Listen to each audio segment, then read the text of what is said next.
Bien, pues vamos ahora a tener este estudio en el Catecismo Mayor de Westminster, este catecismo que juntamente con la confesión y con el Catecismo Menor pues fue el resultado de esta asamblea de Westminster tenida entre 1642 y 1647-48 y que pues en la que participaron muchos siervos de Dios de Inglaterra principalmente.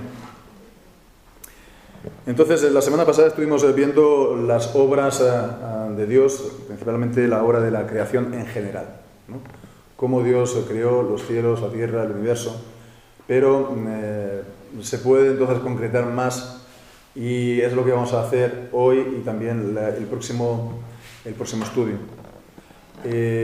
Porque en la pregunta siguiente, la pregunta 17, y la pregunta 18, en el Catecismo se pasa primeramente a considerar cómo creó Dios a los ángeles y después también cómo creó Dios al hombre. Y pues vamos a considerar también pues cada cosa por separado. También entonces vamos hoy a considerar aparte la creación de los ángeles. Los ángeles están revelados también en las Sagradas Escrituras, ¿no?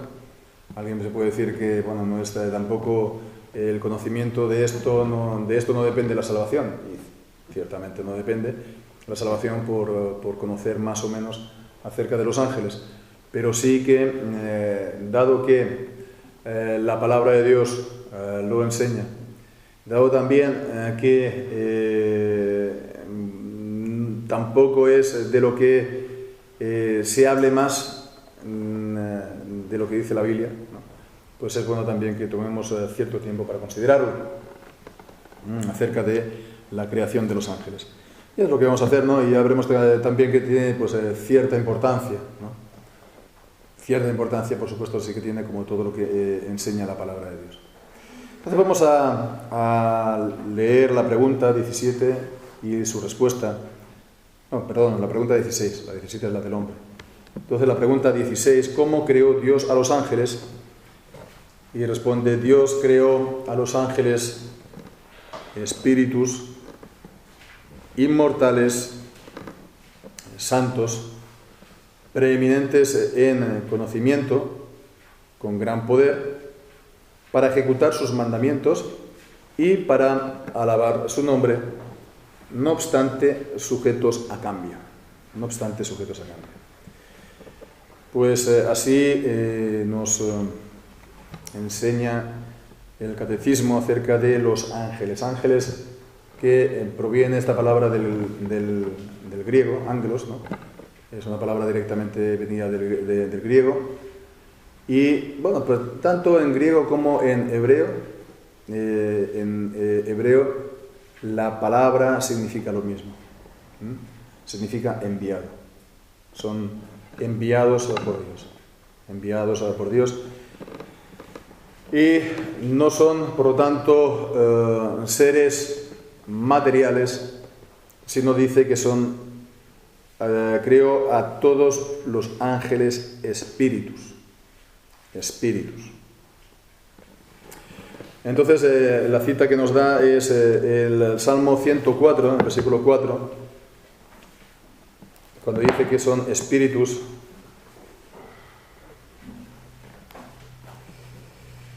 El que hace a los ángeles espíritus y a sus ministros llamas de fuego. Espíritus también podría ser vientos, ¿no? Y bueno, aquí está hablando, por lo tanto, no de vientos, ¿no? Sino de los ángeles, ¿no? Como espíritus que son invisibles, ¿no? Como Dios es invisible. Como espíritus que son incorpóreos. Y Dios, pues, también es incorpóreo. Y a Dios nadie lo vio jamás ni lo puede ver jamás. Así también a los ángeles. no tienen una existencia, por lo tanto, material, ¿no? Como pues cielos, tierra, los animales, los hombres. Y bueno, pues viendo también extendiéndonos un poco más en cuanto con la comparación también con el hombre y con Dios. El hombre tiene la parte material y la parte espiritual. Tiene el cuerpo y tiene el alma o el espíritu. Y los ángeles tienen solamente, por así decirlo, la parte espiritual. Son espíritus y no tienen cuerpo. Y en comparación con Dios también es algo pues a tener en cuenta. ¿Por qué? Porque un ángel pues es un ser que, como espíritu que es, tiene inteligencia. Como espíritu que es, tiene voluntad. Como espíritu que es, por lo tanto, tiene personalidad. Como Dios también es un Dios personal. Entonces, en la Trinidad, ¿no? Pues es el Dios Padre, Dios Hijo, Dios Espíritu Santo, tres personas, ¿no? Bueno, pues también dentro del cristianismo se ha tendido a llamar, a utilizar en la Trinidad subsistencias, ¿no? Tres subsistencias de Dios. Así está, por ejemplo, en el artículo de la Confesión Bautista de Fe, ¿no? Cuando dice Westminster en las tres personas de la divinidad, ellos dicen tres subsistencias, ¿no? Bueno, es una palabra un poco más filosófica, ¿no? Subsistencia, y digamos la desventaja que se puede ver a esta palabra es que se pierde un poco el sentido personal. El Padre, ¿no? Vemos, la misma palabra Padre denota, expresa personalidad. El Hijo denota, expresa personalidad del Espíritu Santo igual. Entonces, los ángeles no son así en plan vientos, ¿no? Impersonales, sino que son seres personales, espíritus. Y bueno, pues también por la comparación con el espíritu sublime y supremo que es Dios, también es aleccionador, porque Dios está en todo lugar. Dios es infinito y es inmenso, y los cielos de los cielos no lo pueden contener, por lo tanto, Él atraviesa toda la creación. Los espíritus creados, que son los ángeles, necesariamente no pueden estar en todo lugar. Y el espíritu infinito y supremo que es Dios conoce todas las cosas. Los espíritus creados, que son los ángeles, tienen, como vamos a ver, un conocimiento superior al hombre, pero no lo conocen todo, porque para eso tiene que ser, tendría que ser Dios o divino. Entonces, esto es en cuanto a los espíritus, y nos dice también que son inmortales. Inmortales. Habría hecho bien de traerme las gafas aquellas que tengo para leer, ya me hago un poco viejecito. Entonces, inmortales es la cita 52, y dice que es la cita de Mateo 22:30. Mateo 22:30, que es esta conocida cita en cuanto a la pregunta acerca de la mujer que tuvo muchos hermanos maridos y la resurrección. Dice: porque en la resurrección ni se casarán, ni se casan, ni se dan en casamiento, sino que son como los ángeles de Dios en el cielo. Entonces, los espíritus, ¿no?, de los hombres, ¿no?, cuando venga la resurrección no se casan ni se dan en casamiento, sino que son como los ángeles de Dios en el cielo. Entonces, bueno, ellos no mueren, ¿no? Lo que muere del hombre, por lo tanto, es la parte material, es el cuerpo. Por eso los espíritus nuestros también son inmortales. Después de la muerte, pues, o pasan a la presencia del Señor, o son también, pues, echados al infierno. Los espíritus de los ángeles, por lo tanto, que no tienen por tanto cuerpo, son ya de por sí inmortales. Y por otra parte, aunque aquí no lo digan, ¿no? Aunque aquí no lo digan en esta pregunta del catecismo, esto ocupó bastante también las mentes y las discusiones de los teólogos en la Iglesia antigua. Los ángeles si los ángeles tienen sexo, ¿no? Y hubo una discusión en la Iglesia bizantina, ¿no? Por eso se utiliza esa expresión, ¿no? Bueno, sexo o género. Hoy en día ya no sé ni cuál palabra se tiene que escoger, ¿no? Pues sí, y por eso se utiliza la expresión de discusiones bizantinas, ¿no? Como discusiones pues muy, por así, no muy refinadas, no muy sofisticadas o a lo mejor de poca utilidad.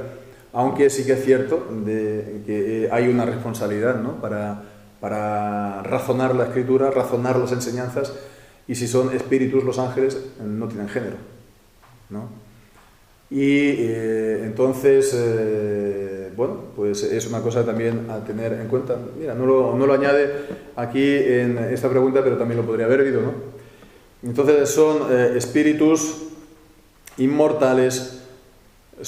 Entonces estos son lo que los ángeles son por naturaleza.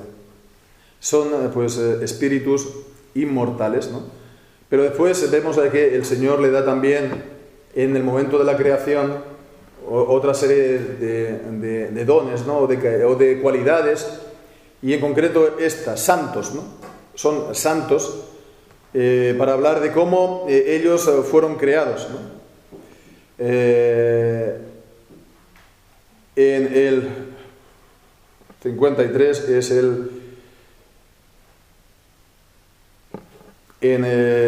la cita de Mateo 25:31. Mateo 25:31. Y dice: cuando el Hijo del Hombre venga en su gloria y todos los santos ángeles con él. Todos los santos ángeles con él.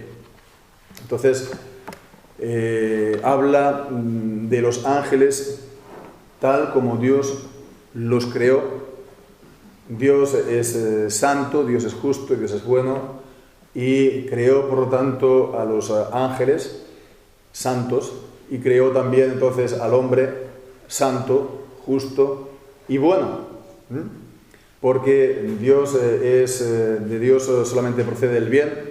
Él es el Padre de las luces, y toda buena dádiva y todo don perfecto proviene de Él, ¿no? Y bueno, pues la mancha de la corrupción no es suya, ¿no? Es de sus criaturas, es de sus hijos. Pero bueno, los ángeles, ¿no? Fueron creados santos, y entonces, bueno, pues están los santos que han permanecido en santidad, con los que vendrá el Señor Jesucristo en su segunda venida. Y después están los ángeles que se rebelaron contra Él. Eso ya lo veremos también en la última frase de esta pregunta o de esta respuesta, ¿no? Y bueno, pues los santos ángeles son aquellos que fueron, pues así, se puede decir, preservados por el Señor, mientras que, bueno, estos santos ángeles son también, dice el apóstol Pablo en 1 Timoteo, sus ángeles escogidos. Te conjuro delante de Dios y de sus ángeles escogidos. Entonces los ángeles también fueron objeto de una elección soberana por parte de Dios, como seres personales que son, y también otros fueron reprobados, es decir, pasados por alto. Que entonces son el diablo, Satanás, y también los ángeles que siguieron en su rebelión. Entonces fueron creados santos, y vemos también, dice a continuación, preeminentes en conocimiento. Es decir, tienen un conocimiento muy superior al humano. Tienen inteligencia, ¿verdad? Tienen inteligencia porque son seres personales, y tienen una inteligencia superior a los hombres, un discernimiento, un conocimiento mayor. Como vemos, este es el pasaje de Salomón, creo, no, de David, en 2 de Samuel capítulo 14 y versículo 17.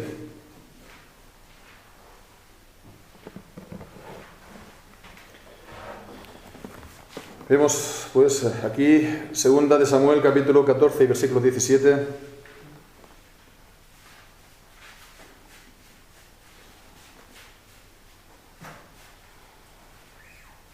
De David. Es la historia de David cuando quieren traer al joven Absalón. Y Joab, pues, alquila a una mujer astuta para que le cuente una historia para convencerlo. Decimos es segunda de Samuel 14, 17. Tu sierva, pues, dice: sea ahora de consuelo la respuesta de mi señor el rey, pues que mi señor el rey es como un ángel de Dios para discernir entre lo bueno y lo malo. Así Jehová tu Dios sea contigo. Entonces los ángeles de Dios disciernen lo bueno y lo malo y tienen un conocimiento preeminente. Como también vemos este conocimiento que es, sí, es preeminente, superior a los hombres, pero no es infinito o no es como el de Dios, como vemos en Mateo 24:36. Mateo 24:36, cuando dice: más acerca de aquel día y hora nadie sabe, ni aún los ángeles del cielo. Es como, ni aún ellos, ni siquiera ellos, ¿no? Pues, sino mi Padre solo. Bueno, si ellos tienen conocimiento, si ellos son espíritus creados, pues nos podríamos preguntar, ellos transmiten conocimiento, ¿no? Se comunican entre ellos, ¿no? Ellos no tienen cuerdas vocales, ellos no tienen instrumentos de voz, ¿no? Pero podemos decir que de alguna manera ellos también se comunican, ¿no? Y reciben también órdenes, como vemos que veremos ahora también que son siervos de Dios, que están al servicio de Dios, a la voz del Señor, recibiendo sus mandamientos directamente. Bien, pues entonces ellos también tienen un gran poder superior también al poder de los hombres, a la fuerza del hombre, ¿no? Los hombres, los tiempos de Goliat ya han pasado, pero para que nos hagamos la idea, la comparación de un Goliat con nosotros, ¿no? Pues así sería un ángel, ¿no? Y nosotros, ¿no? O incluso más. En todo caso es muy superior la fuerza, según la escritura, o el poder de los ángeles con respecto a los hombres, como vemos también en la palabra, en segunda de Tesalonicenses, capítulo 1 y versículo 7. Segunda de Tesalonicenses, capítulo 1 y versículo 7.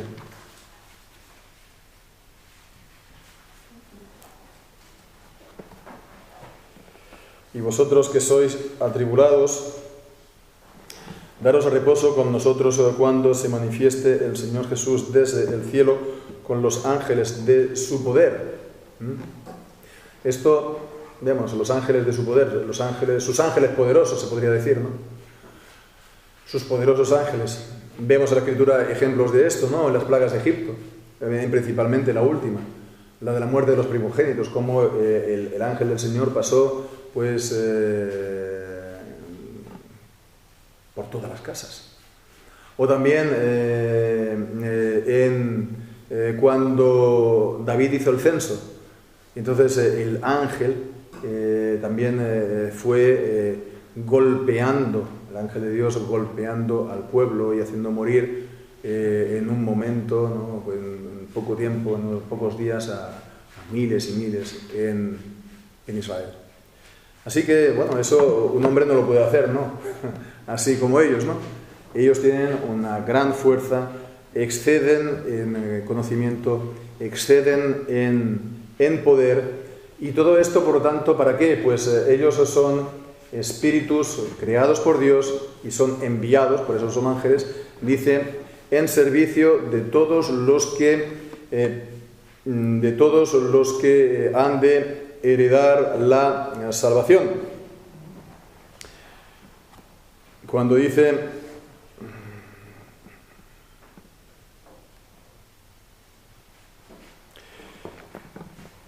Esto lo dice en la carta a los Hebreos, en el capítulo 1, ¿verdad? En el capítulo 1, versículo 7 dice: y ciertamente de los ángeles dice, el que hace a sus ángeles espíritus y a sus ministros llama de fuego, citando pues la cita que hemos visto, ¿no? Esto está en el Salmo 104, por cierto, y después dice que, capítulo 1, versículo 14, no son todos espíritus servidores enviados, ¿no? Enviados, la misma palabra ángel, ¿no? Enviados para servicio a favor de los que han de heredar la salvación. Ellos entonces están enviados por Dios para el servicio principalmente de los creyentes, ¿no? Por lo que vemos en la Escritura también para ejecutar juicios, ¿no? Pero vemos esta faceta de manera destacada, por ejemplo, en el Salmo 91, ¿no? En el Salmo 91, cuando leemos que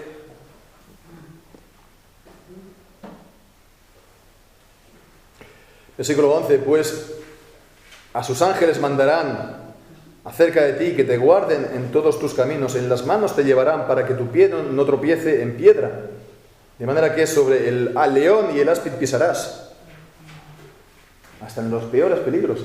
Ellos están pues para hacer una protección, tienen un cuidado de nosotros especial. Vemos aquí en general ellos están al servicio de Dios, ellos están recibiendo del Señor sus órdenes, ¿no?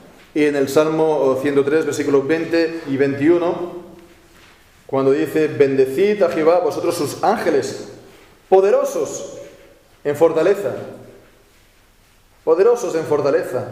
que ejecutáis su palabra, obedeciendo a la voz de su precepto. Y dice: bendecid a Jehová vosotros también, vosotros todos sus ejércitos.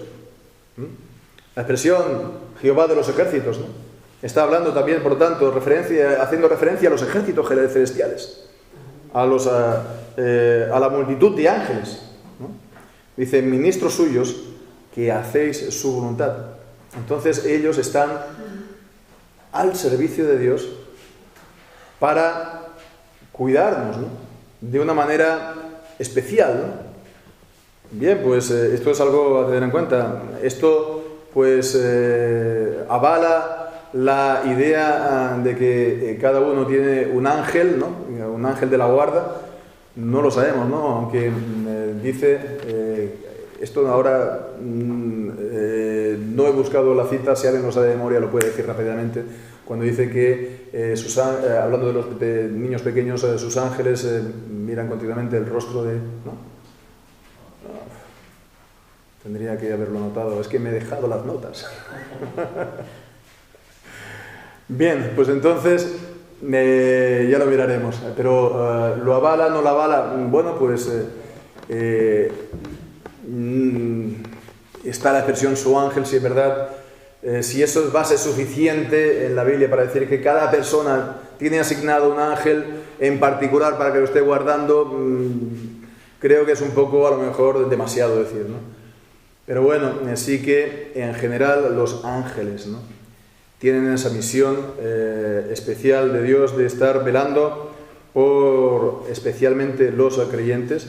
Pero no solo esto, porque también en los ángeles vemos una actividad que es propia y particular de ellos. Es que están en la presencia de Dios para alabarlo. Lo vemos en Isaías capítulo 6, ¿no? Cuando dice que estaban los serafines, ¿no? Delante de Dios y que estaban ahí proclamando: Santo, Santo, Santo Jehová de los ejércitos. La tierra está llena de su gloria. Lo vemos también una y otra vez en el libro del Apocalipsis, que están pues los ancianos, ¿no? Son representación de los ángeles, ¿no? Y los ángeles también están una y otra vez también saliendo en el libro de Apocalipsis como ejecutores de los juicios de Dios, al mundo. Pero entonces vemos que ellos están alabando el nombre del Señor continuamente.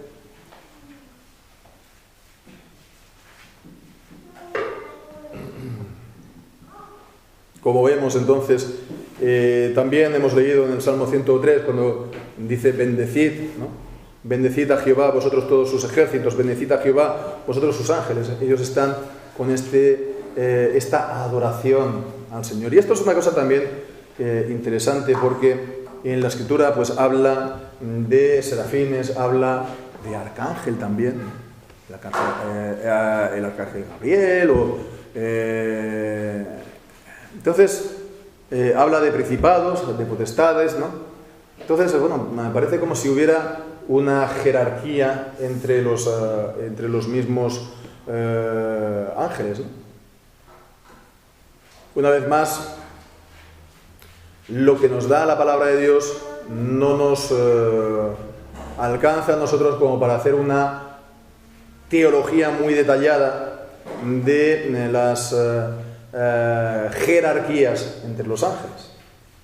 Porque esto hay que tener en cuenta que también tiene su influencia,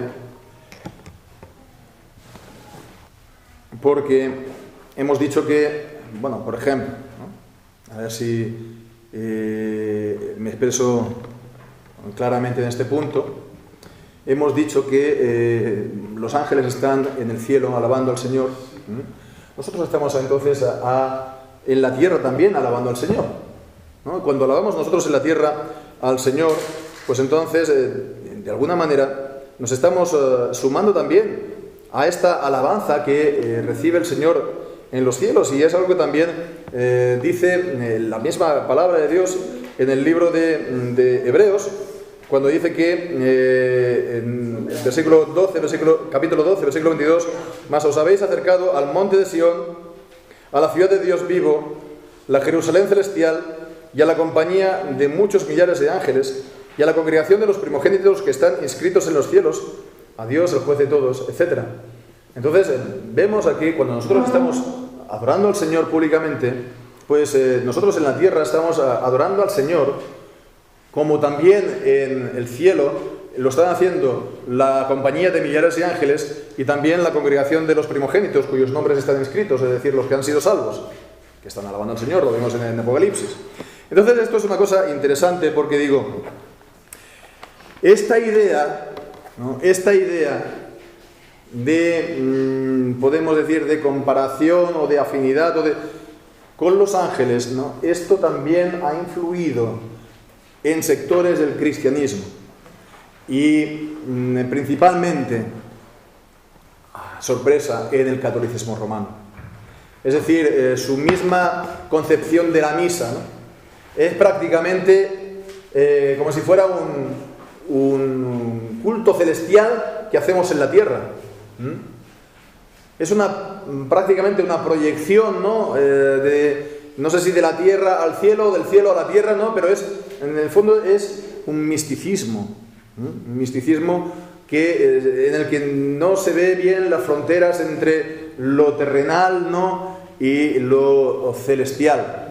Lo mismo también con la jerarquía, porque ellos también, su jerarquía de órdenes en cuanto a ministros, ¿no?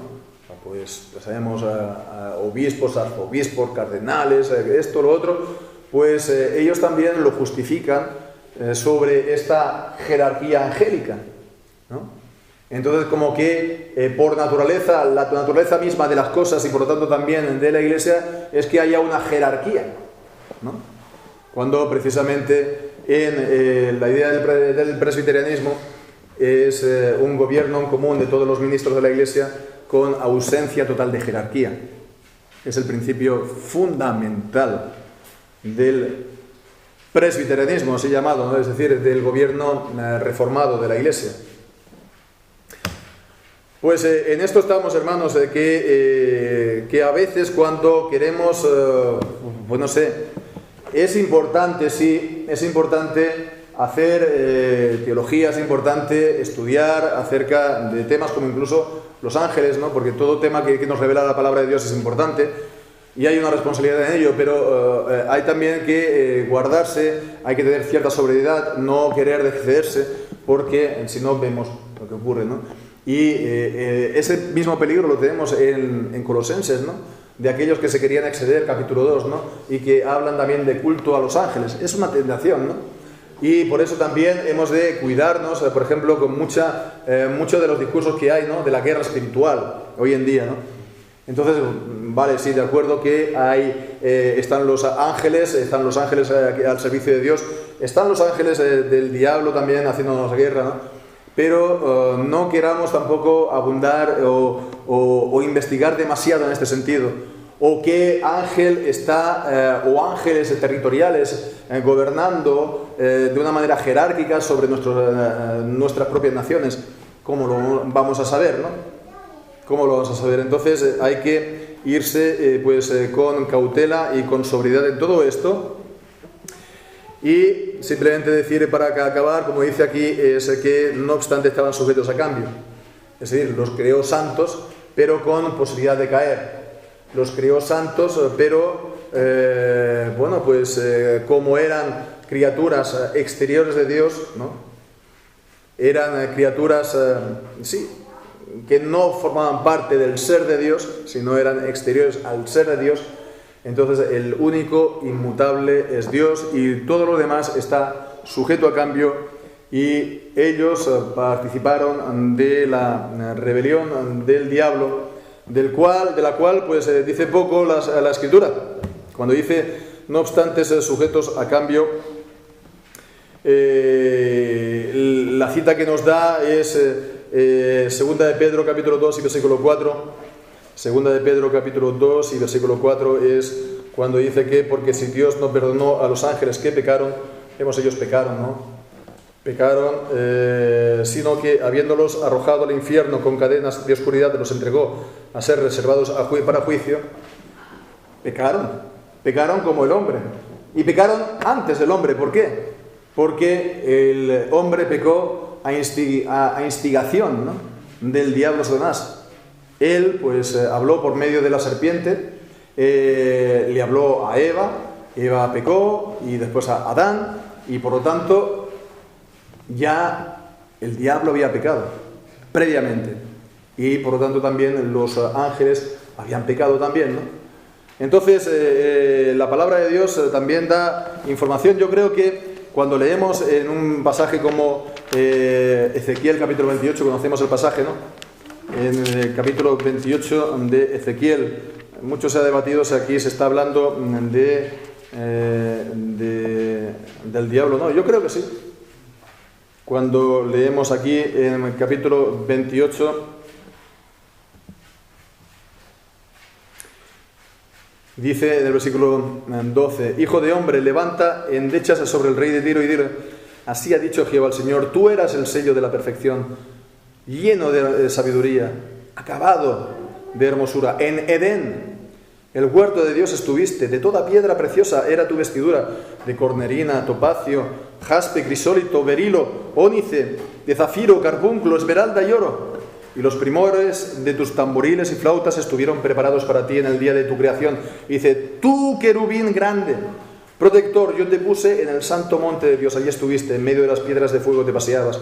Perfecto eras en todos tus caminos, desde el día que fuiste creado, hasta el día que se halló a ti maldad. Y dice el versículo 17: se enalteció tu corazón a causa de tu hermosura, corrompiste tu sabiduría a causa de tu esplendor, y yo te arrojaré por tierra, delante de los reyes te pondré para que miren en ti. Entonces, vemos. Alguien dirá: no, pero si aquí está hablando del rey de Tiro. Evidentemente, en versículo 12 dice: levanta endechas sobre el rey de Tiro y dile. De acuerdo, sí, está hablando del rey de Tiro, pero lo que está diciendo aquí, las palabras que está refiriéndose, que le está refiriendo, van mucho más allá de la experiencia de este hombre, ¿no? De que fue creado perfecto, en esplendor, etc. Entonces, yo creo que esto es más que una comparación, yo creo que esto es más que una analogía. Yo creo, personalmente, ¿no? Es que aquí está hablando como que el diablo, Satanás, estaba detrás del rey de Tiro, que era la fuerza, por así decirlo, espiritual que había detrás de esto. Y esto es también una cosa a tener en cuenta, ¿no? A tener en cuenta, porque Las huestes de maldad son principados, son potestades, ¿no? Como en los hombres también. Hay principados y potestades y señoríos, ¿no? Y hay reyes.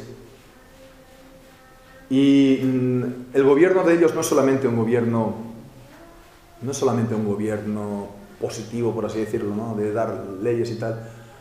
Hay también una realidad espiritual, ya sea buena, ya sea mala. Hay una realidad espiritual, hay un espíritu que mueve los corazones de los gobernantes. Podemos mirar los gobernantes de nuestra historia reciente, o de la antigua, ¿no? Y decir, ¿qué espíritu estaba moviendo? ¿Qué espíritu estaba moviendo, por ejemplo, a Luis XIV, el rey del sol, ¿no? Por ejemplo, ¿no? Aquel que ordenó derribar todas las iglesias reformadas y tirarlas por el suelo. ¿Qué espíritu estaba él pues enalteciéndose de esa manera, ¿no? El Estado soy yo, ¿no? Y pues hacer lo que hizo. ¿Qué espíritu ha hecho a algunos gobernantes contemporáneos hacer lo que han hecho? En nuestro país y en otros. ¿Qué espíritu les mueve? ¿Con qué boca hablan? ¿Con qué boca hablan?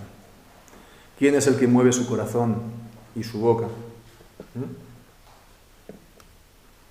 Para decir cosas como: a partir de hoy España será un día más decente, será un país más decente, porque el Congreso de los Diputados aprobó la ley del matrimonio homosexual, vulnerando la Constitución española, que permanece continuamente vulnerada hasta el día de hoy, sin que el Tribunal Constitucional, 16 años después, se haya pronunciado al respecto de las quejas que los partidos políticos en su día presentaron. ¿Qué espíritu habló por su boca?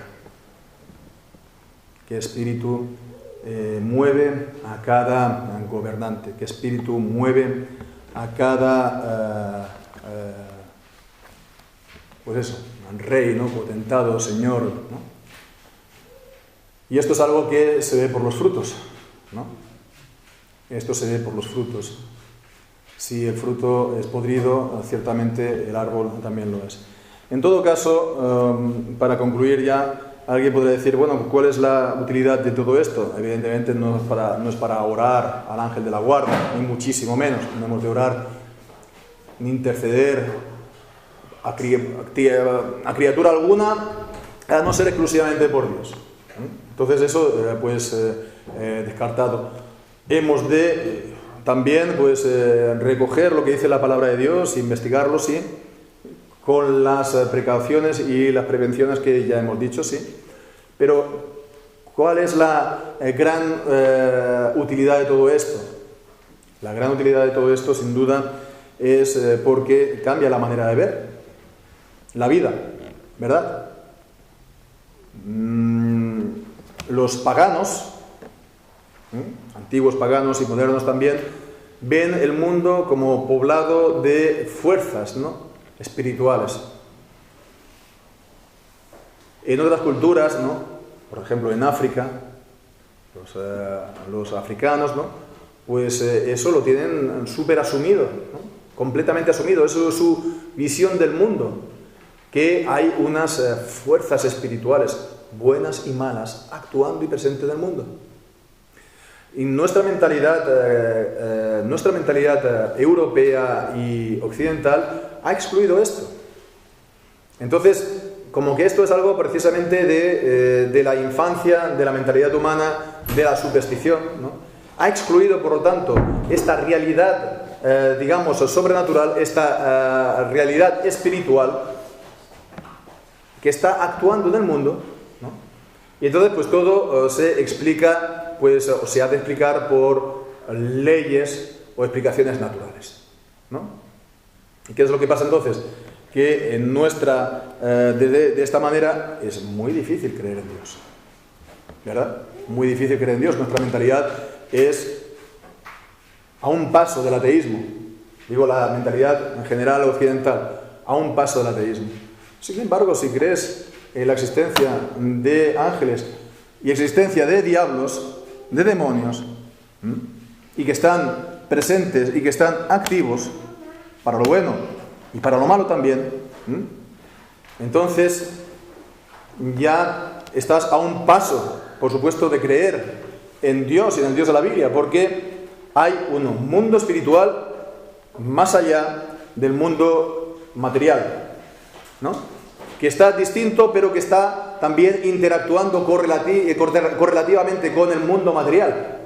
Y entonces, si hay un mundo espiritual, esto demanda también la existencia del Espíritu, ¿no?, supremo, creador de todas las cosas, eterno, inmutable, que ha dado origen, por lo tanto, a todos los seres, tanto espirituales como materiales, que vemos y que no vemos.